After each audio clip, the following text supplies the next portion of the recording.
So, good morning, everyone. Good morning, sir. And today, this is our final requirement, which is video recording. And we said po na magbubuo po kami ng grupo. May one group, there should be 5 or 6 members. So, ang pinag-uusapan po namin kung ano po yung topic kasi ang dami pong binigay na topic. So, ang topic po namin is human trafficking. So, bakit nga ba human trafficking ang pinili po namin? So, as a criminology students, kailangan din po namin i-share para maging aware tayo sa ganitong uring krimen for us to have a basic knowledge about this kind of crime and also gather more information, more details about this kind of crime. So we choose human trafficking as our topic for today's video recording.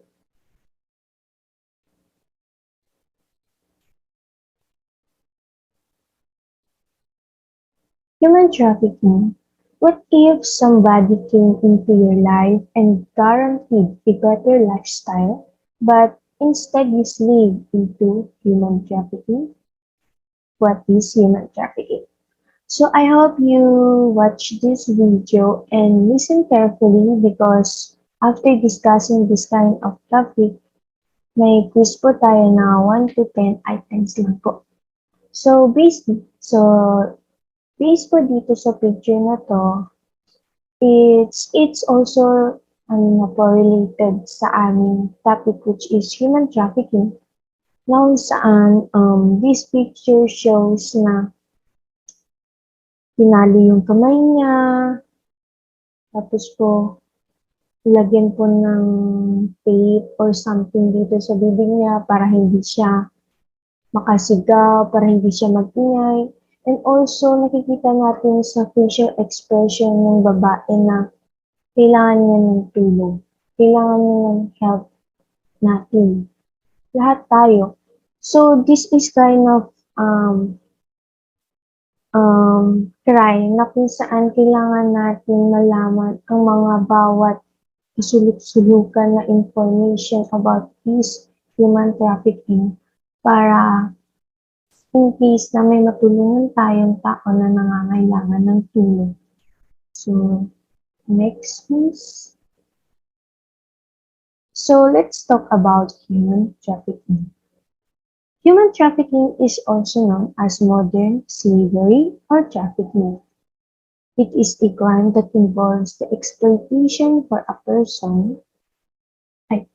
Involves the exploitation of a person for the purpose of compelled labor or a commercial sex act.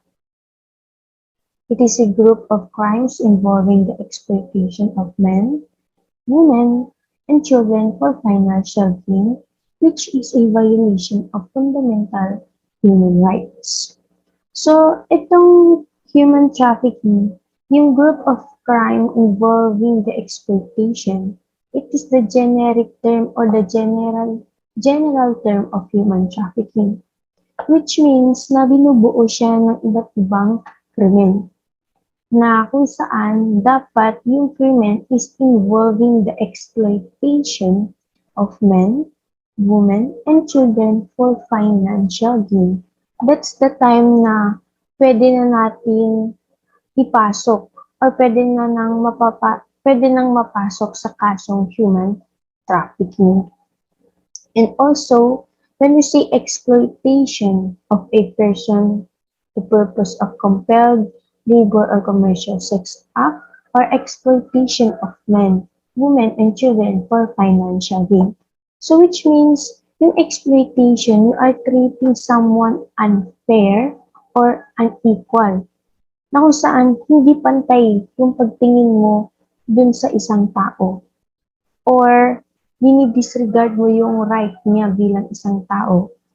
Nandito po financial gain which is violation of fundamental human rights. Na kung saan kapag na-violate natin ang fundamental or yung most basic right ng isang tao, doon na natin mai-include na human trafficking na po yan. For example, nag-hire ako at si Mr. A yun para magtrabaho sa aking company, na kung saan ang aking company ay um, paggawaan ng Crocs. Ay, Crocs, yeah. Yung sleeper po. Tapos ngayon, pinagtatrabaho ko siya ng 12 hours sa aking company. Na dapat ang minimum lamang ng pagtatrabaho sa isang araw or according to our law na it should be 8 hours per day yung pagtatrabaho natin. It means na na-violate ko na yung right niya o yung karapatan niya bilang isang tao.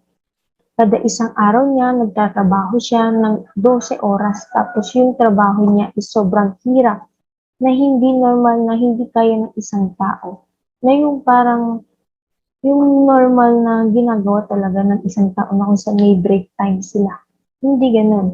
Pinagtatrabaho ko siya sa isang company ko na walang break, na kung saan tuloy-tuloy talaga ang trabaho niya.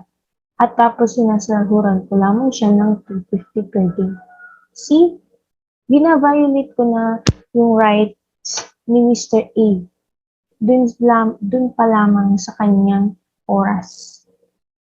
So, tapos tinitreat ko siya as unfair. Kasi yung 250 per day, hindi ata sakto dun sa 12 hours na pagtatrabaho niya ng tuloy-tuloy, tsaka wala pa siyang pahinga.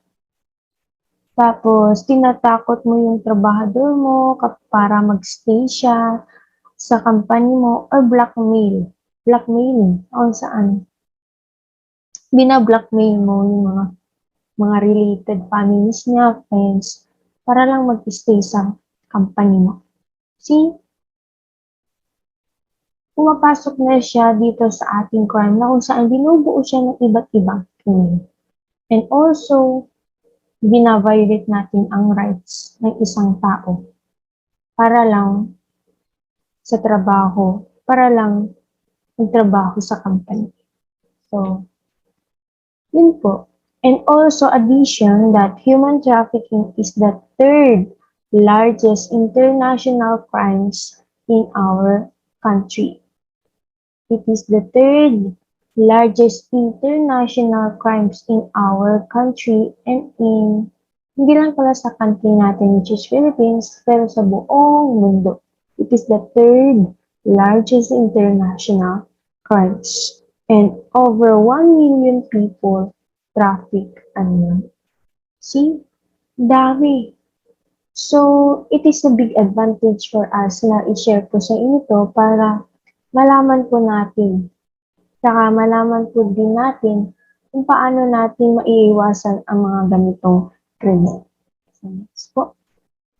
So, dito na po tayo sa kinds and methods of human trafficking. So, human trafficking. We have bonded labor, which is knows as debt bondage or peonage, happens when people give themselves into slavery as security against long slavery, as security alone, or when they inherit a debt from a relative. So, ano ang bonded labor? So based din sa definition niya, kilala din siya as debt bondage or peonage, na kung saan panapal ng utang. Which means, binibigay nila ang kanilang sarili para magtrabaho o maging alipin kapalit ng pagkakautang mo dun sa isang tao yun. O bayaran mo ang iyong pagkakatutang mo sa tao. For example, ako, may utang ako kay Mr. A. Binigay ko yung sarili ko kay Mr. A bilang isang alipin niya, bilang isang tagasunod niya, bilang isang nagtatrabaho sa kanya, para yung sasahurin ko ay mapupunta din sa utang ko sa kanya. That is the bonded labor. Next, child labor refers to work for children under the age of 18 years old that is mental, physical, socially, and morally dangerous or harmful, and that interferes with their schooling. Child labor refers work for children under the age of 18 years old. See, pinagtatrabaho yung mga kabataan na below 18 years old na kung saan nagiging dangerous or nagiging may kapahamakan ito pagdating sa mental niya, sa physical, sa socially, and of course sa moral niya, na kung saan napapabayaan niya ang pag-aaral niya. Nagtatrabaho nila yung mga anak nila na below 18 years old na hindi dapat. Na kung saan ang ang ang bata na pinagtatrabaho lamang is 18 years and above. Itong mga 18 years below, ang alam ko lang nila is mag-aral, mag mamasyal, liwaliw, barkada, yan po. So, dito sa child labor, siyempre sa aming criminology students, if there is, kung may law, there always be exemption. So, ang exemption ng child labor, children are allowed to undertake work under certain conditions. The first one, a child below 15 years old can be permitted to work if he or she is under supervision by family, seniors, parents, provided that the child works directly under the sole responsibility of his or her parents or legal guardian and where only members of his or her family are employed. So which means, may karapatan din pala sila magtrabaho, but andun yung under supervision ng kanyang mga magulang, ang kanyang mga magulang, or it should be family business only. Pwedeng magtrabaho ang bata na 15 years and below kung may permitted or may supervision siya galing sa kanyang magulang or family business. Next, the child's employment does not endanger his, her life, safety, health, morals, or impair his or her normal development. So based din sa situation number 1, na kung saan meron na siyang consent sa kanyang magulang, meron na siyang supervision sa kanyang parents, but kailangan natin i-consider yung kanyang safety, yung kanyang kalusugan, ang kanyang morals, and also hindi dapat mapapabayaan ang kanyang pag-aaral. The parent or the legal guardian shall provide the said child with the prescribed primary and secondary. So kahit pinagtatrabaho na natin ang mga anak natin, mga bata na below 15 years old, sa family business, although safe, although may supervision na, pero dapat i-consider din natin yung educational assistance natin sa mga bata. Kailangan hindi nila papabayaan yung kanilang pag-aaral. And the last one na condition is that the employer first secures a work permit for the child from the Department of Labor and Employment or DOLE. So, dapat mag-secure din sila ng permit galing sa Department Labor and Employment para makapagtrabaho yung 15 below years old. So next. And also dito sa child labor, children age 15 to below 18 years old of age are permitted to work in any economic activity not considered child labor but not more than 8 hours a day, in no case beyond 40 hours a week. So which means, in one day, yung pagtatrabaho nila sa kanilang family business, kung saan may consent na or supervision na sa mga magulang, dapat in one day, 8 hours lang ang pagtatrabaho nila. So in that week, dapat hindi mag-e-exceed sa 40 hours sa isang linggo. And also they shall not be allowed to work between 10 p.m. and 6 a.m. So, means na hindi dapat sila magtrabaho between that time. Siyempre, mga 18 below pa yun. Tapos sa mga ganitong oras, natutulog na sila. Of the following day, the employer should provide the child with access to at least elementary and secondary education. Next. So next is the labor trafficking. It is a form of modern-day slavery in which individuals perform labor or services through the use of force, fraud, or coercion. So lahat ng trabaho o na kung saan ang mga traffickers natin or ang traffickers, ang pakay nila ay ang sahod ng isang biktima. For example, nagtrabaho ako sa isang company. Pero yung sahod ko mapupunta lamang dun sa taong iyon na hindi naghirap, na hindi hindi nagpakahirap para makuha yung sahod na yun. So, labor trafficking. Next. And also labor trafficking includes situation of debt bondage, forced labor, involuntary child labor. When we say debt bondage, it's just the same as bonded labor. Forced labor, syempre pinipilit mo yung isang taong magtrabaho dun sa isang company na ayaw niya. And involuntary child labor, hindi niya kagustuhan ang magtrabaho sa isang company na kung saan gumaganti ka through force, pamumwersa, pananakot, blackmailing sa kanyang pamilya. Next, involuntary servitude or involuntary slavery. It is a legal and constitutional term for a person laboring against that person's will to benefit another under some form of coercion other than the worker's financial needs, to which may constitute slavery. So, hindi niya kagustuhan magtrabaho dun sa isang company pero pinipilit mo siya.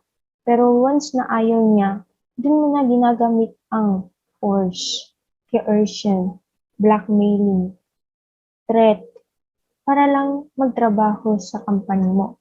Kung saan dinadamay mo na yung mga related families niya, friends, kung saan binablockmail mo na sila, tinatakot mo. For example, papatayin ko mama mo pag di ka pumasok sa company mo. Papatayin ko yung girlfriend mo pag di ka pumasok sa company. See, involuntary servitude na kung saan na-against na sa person's will niya or natatapakan na yung karapatan niya bilang isang tao. Next. Child sex tourism. It is tourism for the purpose of engaging in the prostitution of children, which is commercially facilitated child sexual abuse. So, itong child sex abuse na children below 18 years old, mga batang ginagawang prostitution, kawawa naman sila. For example, ito yung mga lumayas na sa family nila, family orientation na hindi maayos family nila, na kung saan naghahanap sila ng trabaho, tapos binigyan sila ng trabaho, sabihin nilang nagagawa ng tsinelas, pero iba pala, gagawin pala silang prostitution. See, it's under sa human trafficking and commercial sexual exploitation of children. It is a commercial sexual transaction that involves the sexual exploitation of children, such as the prostitution of children, child pornography, including live streaming sexual abuse, and the sale and trafficking of children. So, ang pinagkaiba ng child sex tourism sa commercial sexual exploitation of children, excuse me po. Yung commercial sexual is Commercial sexual exploitation of children may involvement ang internet, social medias, for example, minor student or minor. Siyempre madami din student na nagkaganyan. For example, sabi niya maghubad ka dyan. Sabi niya, for sex, yun. Tapos, naka-live. May involvement ang internet pag commercial sexual exploitation of children. Pero kapag child sex tourism, prostitution lamang, na kung saan, na kung saan hinar mo siya sa company mo. Kasi sinabi mo na yung company ko tagagawa ng tsinelas, pero hindi niya alam, gagawin mo pala siyang prostitution mo or prostitute mo. See, they are groups of crimes na binubuo ang human trafficking. Next. In addition pala din sa commercial sexual exploitation is meron yung may involve ang internet din na kung saan example nag-video pa yan habang alam na yung ganon. Tapos, siyempre meron daw yung foreigner na kailangan i-access yung video pero kailangan magbayad. So, commercial sexual exploitation of children. Diba? Pag nagkaiba lang nila ng child sex, tourism, prostitution, pag commercial sexual exploitation of children, may involvement ang internet or social media. Children in military. Children who are associated with military organizations such as state armed forces and non-state armed groups throughout history and in many cultures children have been involved in military campaigns. So dito sa children in the military, subject nito is military purposes. It's either government or not. Kinuha ng Armed Forces of the Philippines ang isang minor na to consider him or her to be part in these children in the military. So, in yung state, di ba meron pa tayong state armed forces and non-state armed forces or non-state armed groups. Pag sinabi kasi non-state armed groups, ito yung mga NPA, kinukuha ng mga NPA as space snipers na minor 18 years old, which is ginagawa nilang human shield ang mga bata. It's under sa human trafficking, kung saan nag-hire sila ng mga minor students or minor children para maging part dito sa children in military para gawin silang snipers or ginagawa silang human shield. For example, pinapatakas nila para kunin sila ng mga sundalo natin, tapos pag nakuha na sila, dun na pa sila papatayin. So, main crimes kaya siya binubuo as a human trafficking. And next, sweatshops. It is a workplace with very poor socially unacceptable or illegal working conditions. The work may be difficult, dangerous, climatically challenging, or underpaid. Pag sinabi natin sweatshops, ito yung work na sobrang dangerous, difficult. Yung mga nabibiktima mo sa trafficking is pinagtatrabaho mo sila ng sobrang hirap. Ito yung mga taong nabibiktima ng trafficking na kung saan pinasok mo sila sa company mo. Tapos pinagtatrabaho mo sila ng sobrang hirap. Kung saan 24 hours na ang trabaho nila. Na walang tulog, na walang pahinga, kahit 5 minutes lang. Yun ang sweatshops. And also din dito sa sweatshop, it is illegal. Illegal na. Against na sa ng isang tao. Mail order brides. It is a woman who lays herself in catalog and it's selected by a man or marriage. Parang Shopee, Lazada, ganun. Pag sinabi natin mail order brides, for example, ako, catalog na catalog. Ito yung pangalan ko. Nilagay ko yung name, position, which is, alam na, sex, ganun. Hindi naman ako, yung mga ano na lang pa tayo, open-minded. Huwag tayo maging green-minded. So, ilagay ko yung birthday, kung ilang rounds ako. Tapos, ikiklik nila yon. Tapos, masasend na yun sa email. Then, next day, kinabukasan, dumating na yung babae dun sa bahay. That is murder, mail order, rights. Pwede siya sa Facebook or in any social media. Next, we have types of human trafficking.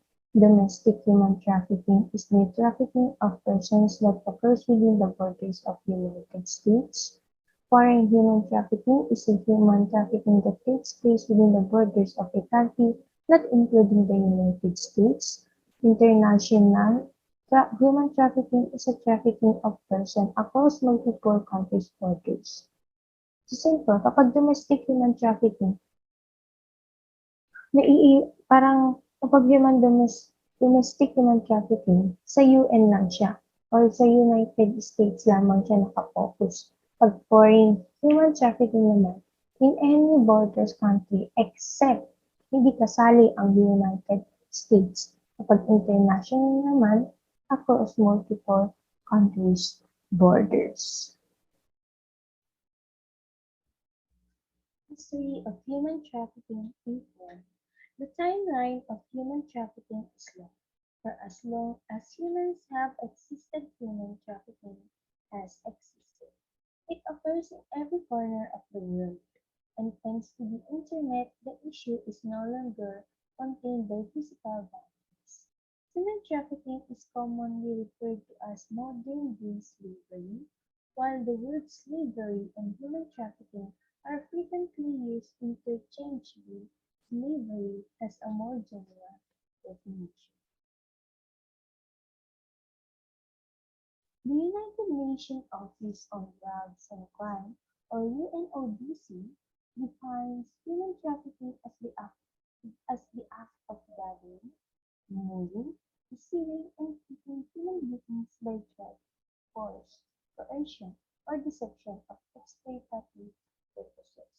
So which means, ang UNODC dinidefine nila ang human trafficking as the act of gathering, moving, receiving, and keeping human na kung saan ginagamitan sila ng pananakot, ng pananasa, tapos pagbe-blackmail sa mga parents nila o sa mga family relatives nila para para maiwan yung taong yun sa lugar na yun or maiiwan siya dun sa taong yun dahil ayaw niya matama yung family.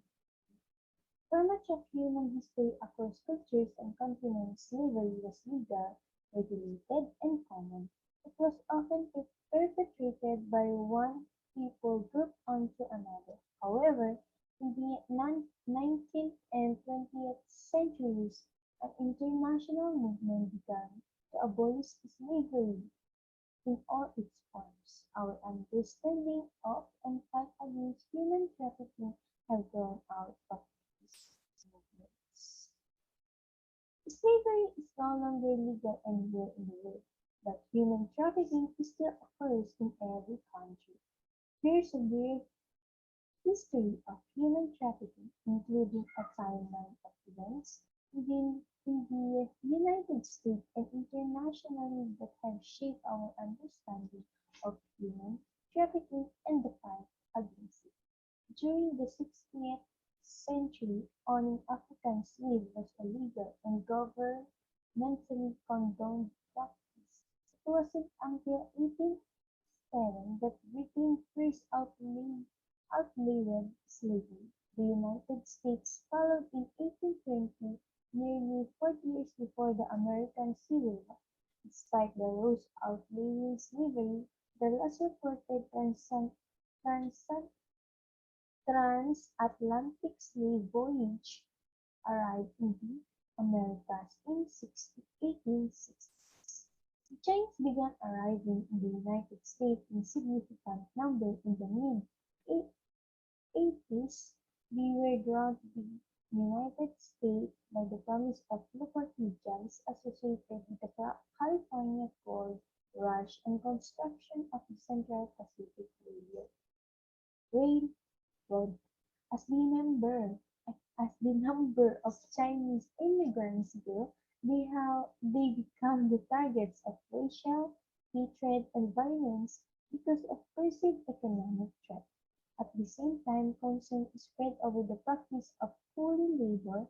At the end of the transatlantic slave trade, many countries around the Americas began contracting coolie labor from China as a source of low-wage workers. However, many critics said that this practice was simply a new form of slavery, something using coercion, deceit, and violence.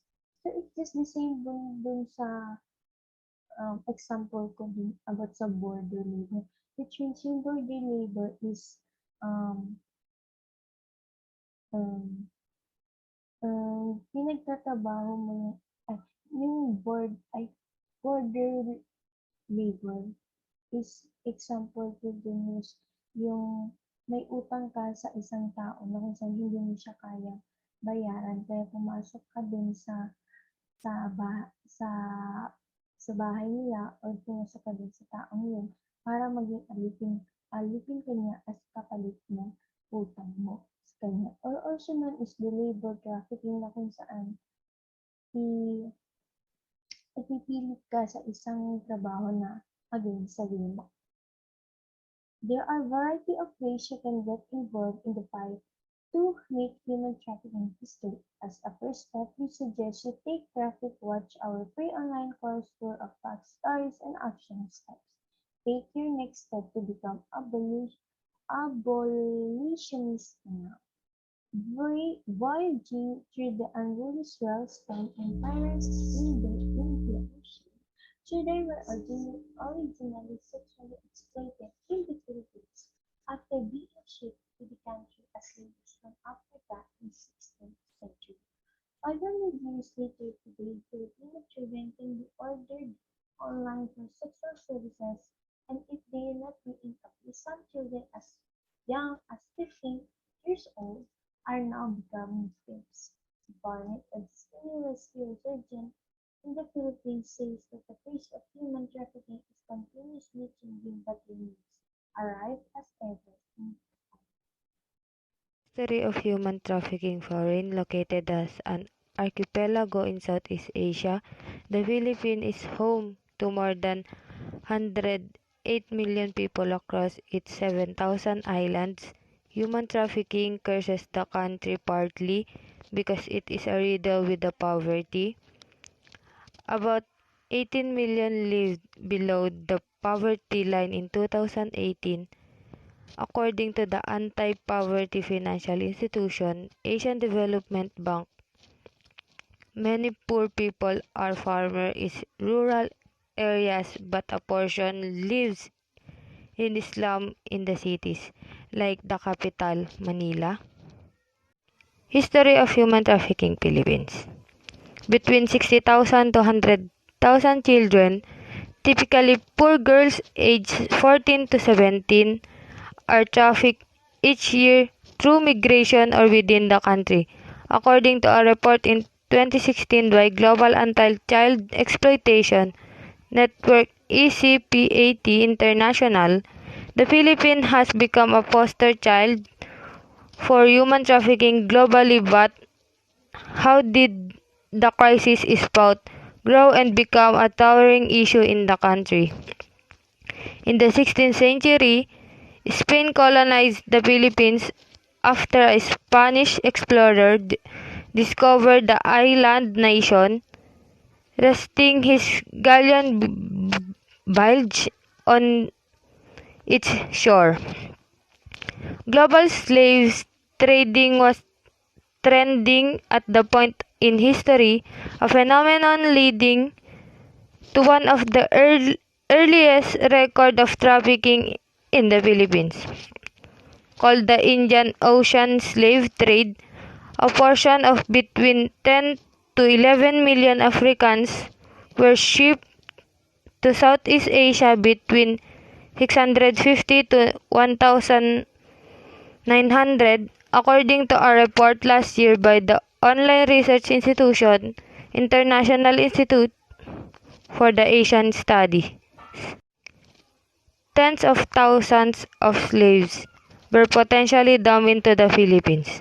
While many slaves work as maids or farmers, female slaves in Manila were also vulnerable to sexual exploitation by their master in 17th century. An article said in 2019 by online news publication The Conversation. Fast forwarding today, Barnett, as a rescue agent in the Philippines, says child sex trafficking remain a mammoth crisis in the country. But the abuse has been occurring more online than in red light districts in the past 7 years. The Philippines first got the internet in early 1994 when its modest bandwidth of 64 kbps fired of its first email saying we're in. Since then, the internet got faster, cheaper, free in some public space, and spread like wildfire across the country, including village in rural areas. Today, the nation has 74 million internet users. Smartphones are now popular too. The internet soon become another place for child sex abuse to exist. Sex trafficking is an ancient, forever evolving crisis in the Philippines, and Destiny Rescue is ready to adapt alongside it to continue rescuing children trapped in sexual exploitation. Following the pandemic striking the world last year, there has been an increase in activity by pedophiles online. According to an article early this year by Global Child Rights Network ECPAT International, Destiny Rescue plan to launch an online task force for rescue agents, which allow abuse victims to call for support to combat this new evaluation in trafficking in the Philippines. There is no need to support human trafficking. Human trafficking is a global problem and one of the world's most shameful crimes, affecting the lives of millions of people around the world and robbing them of their dignity. We all people are against in human trafficking. All the persons involved in human trafficking is just a victim that didn't know what they entered or what they are doing. The main issue why people are being trafficked is poverty. The government must more encourage everyone to go to school for educational knowledge and prevent human trafficking. Every government must also provide job for everyone and prevent this big problem all over the world, human trafficking. Remains again human trafficking. Human trafficking, better known as a modern day slavery, has existed ever since the government began to look at the world in shades of grey and not judge people by race, religion, or gender. Thousands of people, including women, men, and children, are victim of human trafficking.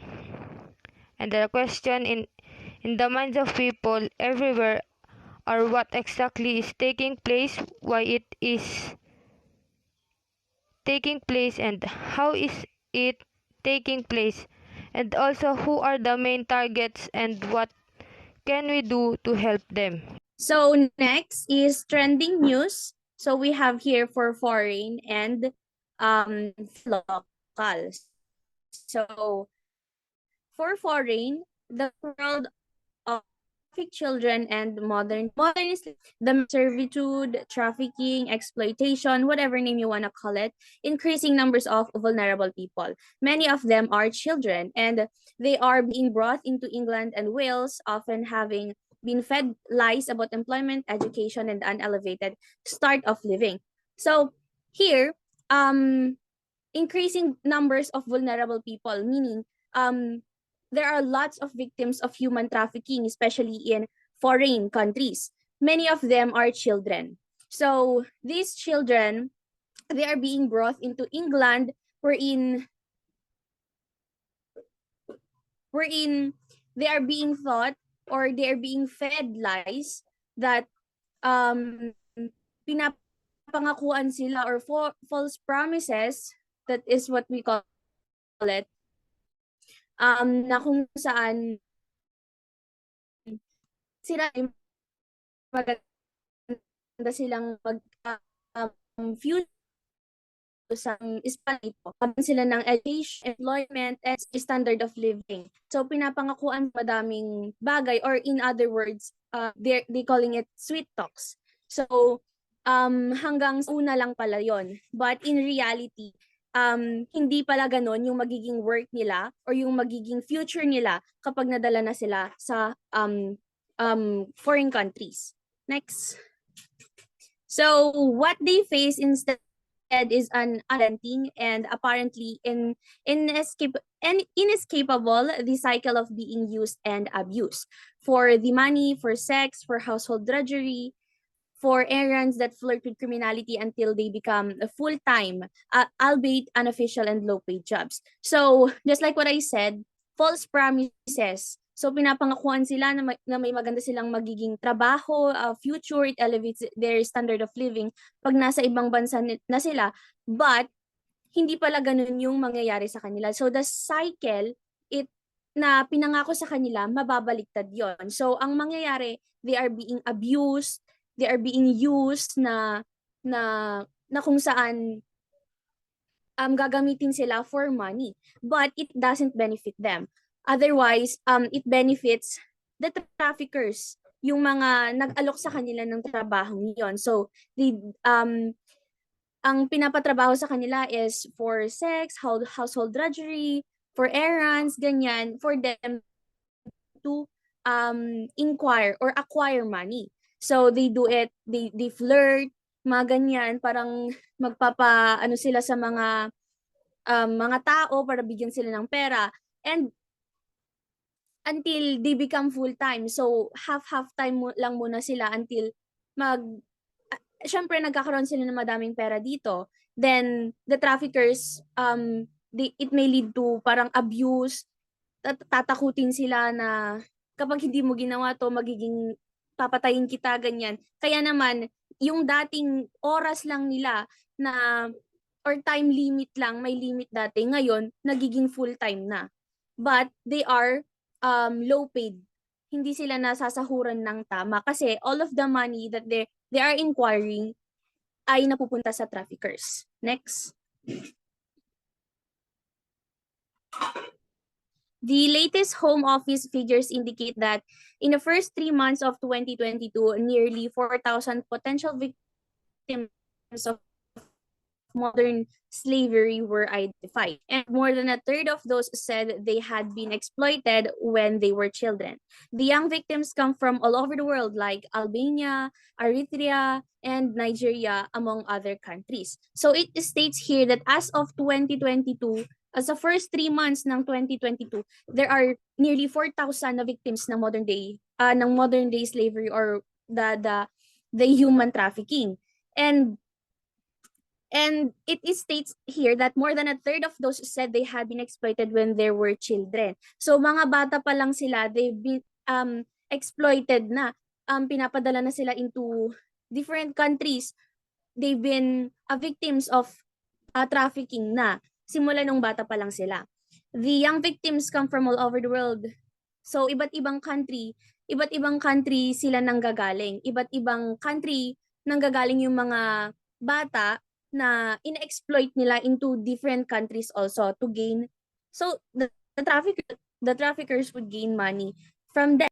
So next, some of them manage to escape their captors and make it to a place of safety. Some of them sa kanilang relatives or friends, others into the care system. But the care system is not the haven. It is not the haven it could and should be. 1 in 3 of the trafficked children, or 378 out of 1,231 in local authority accommodations, whether hotels, hostels, or foster families, went missing in 2020. So it states here that the trafficking victims or the victims, nakapag-escape sila sa mga captors nila, or yung mga kumuha sa kanila, yung mga traffickers. And nakapunta sila sa place of safety, like sa mga relatives nila, sa mga friends nila, and into care system. But the care system is not the haven it could and should be. So it states here that 378 out of 1,231 children, nakapunta sila sa local authority accommodations. They've been accommodated by the like hotels, hostels, foster families, but they went missing noong 2020. Next. So, trending news for local. So, here in the Philippines, human trafficking in the Philippines, trafficking in person all over the world. So, over 10 million Filipino men, women, and children are subjected to sex trafficking and forced labor, according to research done by the US government. So in human trafficking, many people, mostly women and children, suffer in silence. Their stories unknown and hidden in this underground global business that generates about $32 billion, or 1.5 trillion pesos a year. So here in the Philippines, ang most subject ng or most victims ng human trafficking is men, women, and children. So there are 10 million Filipinos na nagiging biktima ng children, according sa research done by the US government. And it states here that they are being they are being subjected for sex trafficking, forced labor, ganyan. So sex trafficking, like prostitution, pinapangakuan sila, mayroon ding false promises na pag pumunta ka dito, may magandang trabahong mag-aantay sa'yo, magkakaroon ka ng magandang future, it benefits you in many ways. But then, in reality, pag nakapunta na sila doon, ang trabaho pala nila ay pagiging prostitute. And also, forced labor. Pinapangakuan sila ng magandang trabaho, but then, pinupuwersa sila through force, deception, na pinapagawa yung isang bagay or pinapatrabaho yung isang bagay sa kanila na hindi nila kayang gawin, or more than yung oras ng trabaho nila ay hindi, or sobra-sobra sa dapat lang na magiging oras ng trabaho nila. So that is for forced labor. So in human trafficking, it states here that mostly women and children, they are suffering in silence. So in 10 million Filipinos na victims, ang pinakamarami na victims talaga ng human trafficking is women and children. Next.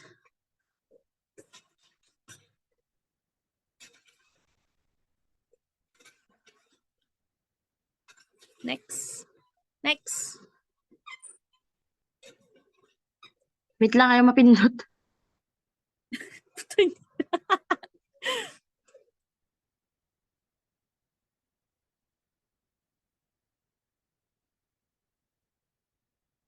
So, ano ba? Yan? Kay Ate Michelle na yan.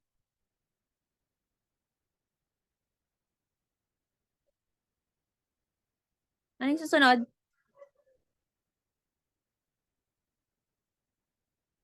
Tapos na yan. Yan na. So in Asia's Western Pacific, human trafficking in the Philippines is a considerable concern because it has one of the largest victim populations in the world, with an estimated of 784,000 people living as modern-day slaves. Victims, men, women, and children are exploited in rural communities, conflict and disaster zones, and impoverished urban areas. The most at-risk population or indigenous persons, internally displaced persons, women, and children. So human trafficking in the Philippines daw, it is a considerable concern, as here in the Philippines, it has the largest victim populations ng human trafficking, wherein it estimated daw na merong 784,000 people na they are living sa modern day slavery. They are being victim ng modern day slavery or the trafficking or the human trafficking. So the men, women, children, in-exploit sila or dinedepart sila sa mga rural communities, mga urban areas, ganyan, or the most at risk or mas madaming or mas mataas yung level ng populations, mostly indigenous persons, internally displaced persons, mga bata at mga babae. Next. The Philippines is one of the largest known sources of online sexual exploitation of children, and it is estimated that of the 50,000 Filipino children employed as domestic workers in the Philippines, almost about 5,000 are under 15 years old. So in total, estimates say that between 60,000 and 100,000 Filipino children are impacted by labor trafficking or sex trafficking. So here in the Philippines, ito daw, ang Pilipinas, ito daw yung pinakamalaki na source ng sexual exploitation online. And mostly, ang mga victims here are the childrens. So they are those childrens are being employed on domestic workers in the Philippines, na kung saan these childrens are under 15 years old. So pwede ding itong ma-fall into child abuse, because hindi mo papayagang magtrabaho ang bata na under 15 years old, and online sexual exploitation pa ito, and that is really a massive impact on a children's life. And in total, na-estimate nila that between 60,000 and 100,000 Filipino children, sila yung mostly impacted or na-impact ng labor trafficking and sex trafficking. So mostly children, sila yung kinukuha para sa sexual exploitation online. So yeah.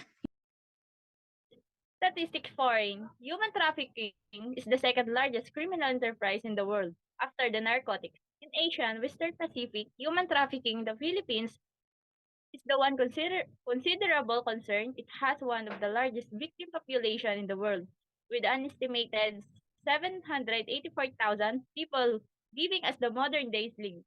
The U.S. Department of Justice estimate that between 14,000 and 17,000 people are trafficked every year into the United States. Next, statistic local. The Philippines is one of the largest known sources of online sexual exploitation of children. And it is estimated that of the 50,000 Filipino children employed as domestic worker in the Philippines, almost 5,000 are under 15 years old. In total, estimate says that between 60,000 and to 100,000 Filipino children are impacted by labor trafficking or sex trafficking. So we have some reason why Philippines is prone for human trafficking. So first, because of political instability, kahirapan, kakulangan sa edukasyon, gender inequality, and addictions. And last one is mental health. Next, statistic local. The Philippines is currently ranked as a tier number 1 country by the U.S. Department of State, meaning that it fully meets the minimum standard for the elimination of trafficking. This status recognizes the huge and ongoing progress made in the fight against human trafficking in the Philippines. However, as the figure shows, it remains a significant problem. So, here are some reasons why Philippines is also known as the current currently ranked as the tier number one country.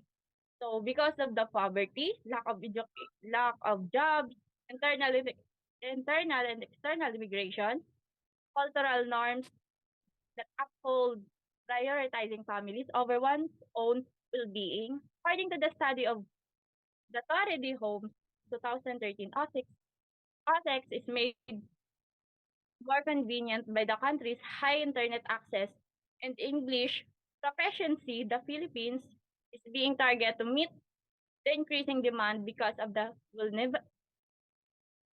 vulnerability that comes along with the high rates of poverty, which creates environment for people to come more easily be taken advantage it. Next. Stand on the issue. So I believe that it is inhumane and unjust. Of course, human trafficking is indeed inhumane and unjust. Because for me, human trafficking massively violates a victim's life and it affects not only the victims but also the society itself. So because human trafficking, it affects all members of the society.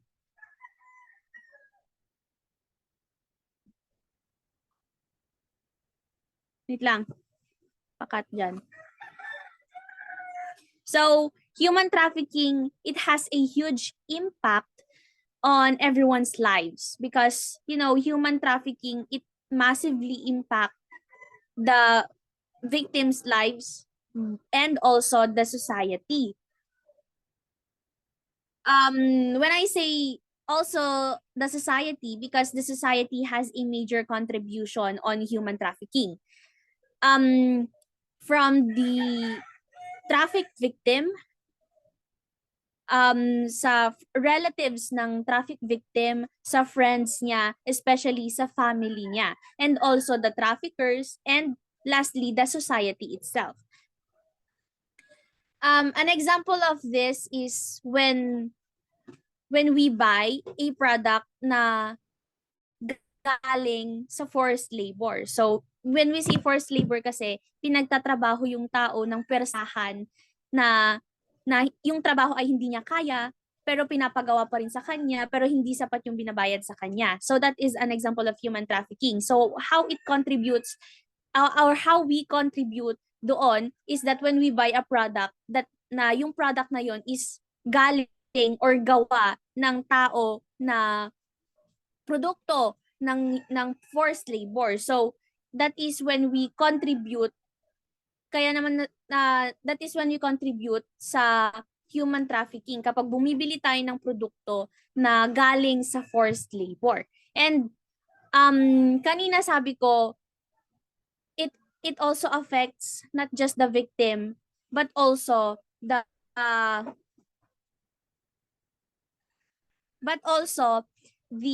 the relatives of the victim. Syempre, the relatives, the friends, especially the family of the victim, as it causes trauma.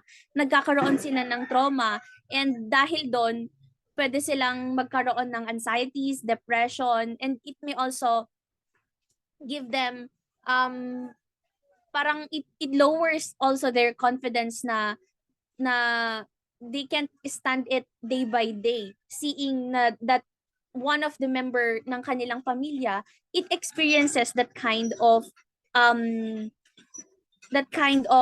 criminality sa kanila. So it literally causes not just on the victims but also sa family or sa relatives ng victim.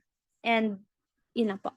On the issues, it affects all members of society from the victim itself, the victim's relative, friends, and especially the victim family as it affects them in the way that would give them trauma, the traffickers, and the public or society. When I say all members of society, it is because society has a major contribution of human trafficking. An example of this is when a person buy a product that comes from the forced labor, they are also contributing human trafficking. Stand on the issues. As I observe this crime in our country into the other countries, this is a global problem because it is one of the most horrible crimes in the world. Human trafficking affects the lives of millions of people worldwide, and deprives them of their dignity. Everyday traffickers trick women, men, and kids from all over the world and push them into abusive situations. So this is my stand issue about the human trafficking. I believe that human trafficking is a horrific crime against everyone's dignity and fundamental rights, as well as an act of injustice and humiliation.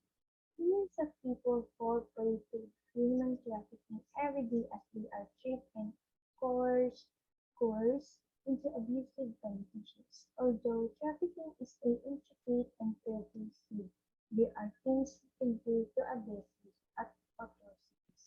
When forced or seduced by false promises, anyone can be trafficked regardless of class, education level, gender, or age.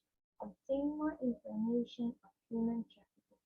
The tourism sector is home to a staggering quantity of child trafficking or sex and labor. Learn how to minimize injury to children by taking simple measures to break the vicious cycle of exploitation. We must all take action. So, ang stand ko about sa issues na which is the human trafficking na kung saan ang daming milyon-milyong tao ang isasali o napapahamak sa human trafficking.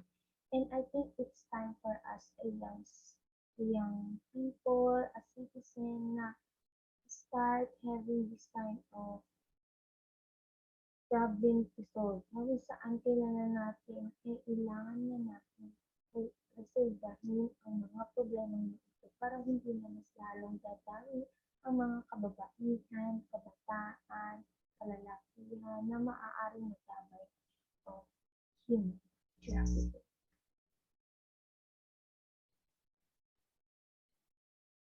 Summarizing of all my groupmates' personal issues, as we all know, human trafficking is a very big problem to all of us, especially in children and women. They will feel high rates of physical and sexual violence, including homicide and torture, psychological abuse, horrific work and living conditions, and extreme deprivation while in transit.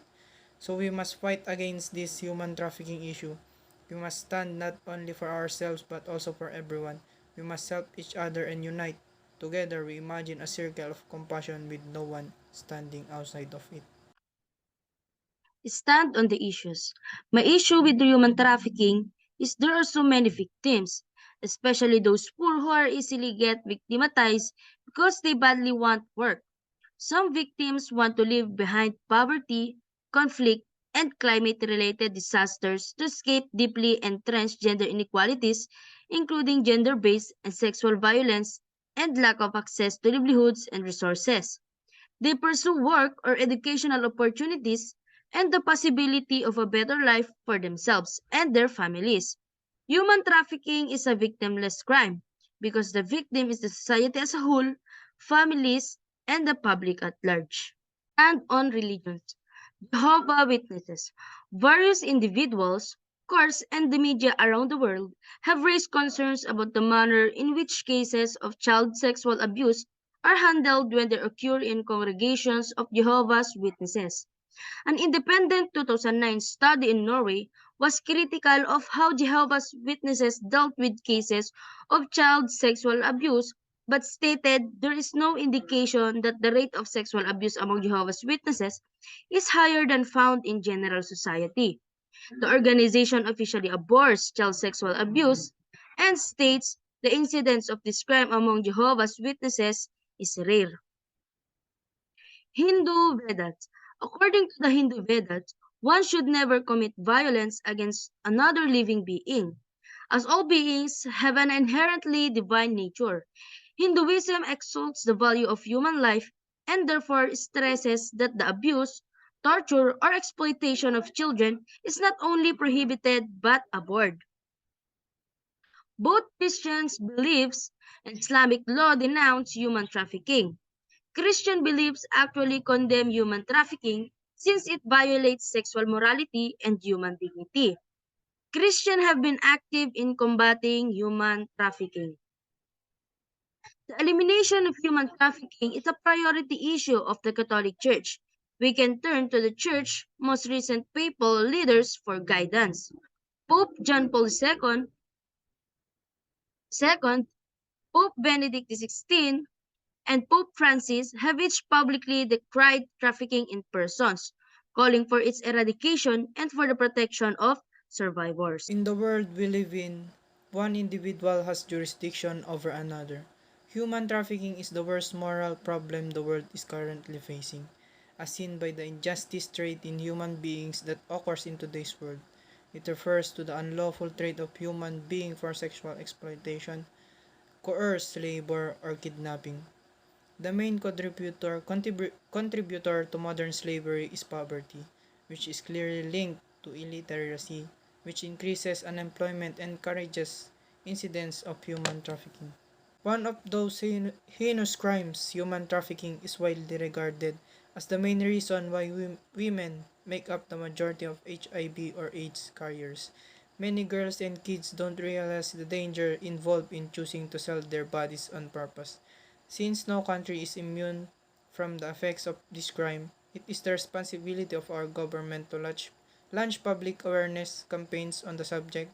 As a result, there would be obvious physical and psychological abuse, mental illness, and sexually transmitted disease, all of which would result in trauma and death.